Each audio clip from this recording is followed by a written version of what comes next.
चलिए बड़ी खबर का रुख करते हैं। आरजीएचएस पे सिर्फ सख्ती, सिस्टम में जरूरी सुधार पर चुप्पी। राजस्थान गवर्नमेंट हेल्थ स्कीम में करप्शन रोकने के लिए बड़े बदलाव की दरकार। दरअसल चिकित्सा विभाग ने स्कीम के अधिग्रहण के साथ ही कई अहम कदम उठाए।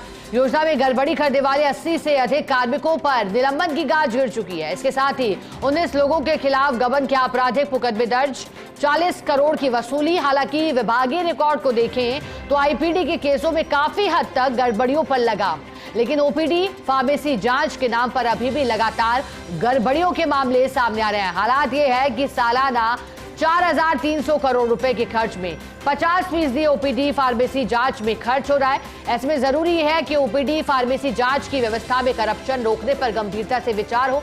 इस श्रेणी के लाभार्थियों को कैशलेस के बजाय पूर्व की तरह रीइंबर्समेंट पैटर्न पर पुनर्भुगतान हो। ऐसे में क्या चिकित्सा मंत्री गजेंद्र सिंह शेखावत आरजीएचएस की व्यवस्था में शुद्धिकरण पर कोई फैसला लेंगे?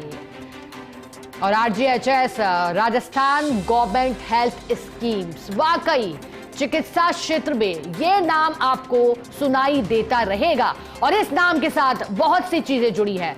प्रबंधन, एक्शन और तमाम वो दावे जो प्रशासन करता है और आम जन की समस्या भी है। हम एसोसिएटर विकास शर्मा वैसे जुड़ गए हैं।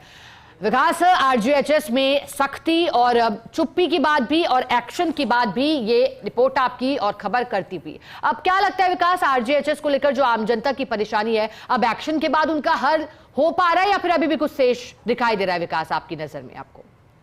हाँ देखिए, बिल्कुल आरजीएचएस का जब नाम आता है तो इस वक्त बहुत ज्यादा उसके अंदर गड़बड़ियां जो है वो सामने आ रही है और उसके साथ ही कई ऐसी चीजें हैं जो कि लगातार सरकार सख्ती कर रही है। लेकिन इस बीच में अब सबसे बड़ा सवाल ये कि इस व्यवस्था में सुधार के लिए कुछ किया जाना चाहिए, क्योंकि अब तक जो सामने आया प्रकरण उसमें सबसे ज्यादा जो गड़बड़ियां सामने आई वो ओपीडी के प्रकरणों में, ओपीडी के अलावा जो फार्मेसी और जांच के जो प्रकरण है उनमें सामने आई है। अगर बात करें सरकार की तरफ से जब से चिकित्सा विभाग ने स्कीम का अधिग्रहण किया है तब से लगातार इसमें सुधार के प्रयास किए जा रहे हैं, सख्ती बरती जा रही है। 80 से अधिक कार्मिकों को निलंबन भी किया जा चुका है, 19 लोगों के खिलाफ एफआईआर दर्ज कराई जा चुकी है, 40 करोड़ के आसपास की वसूली भी इसमें हो चुकी है। लेकिन किसी स्कीम को चलाने के पीछे कि ये कोई वजह नहीं हो सकती है या फिर उस स्कीम को बेहतर करने के लिए ये रास्ता नहीं हो सकता कि हम उन बेनिफिशियरी पर कार्रवाई की जाए।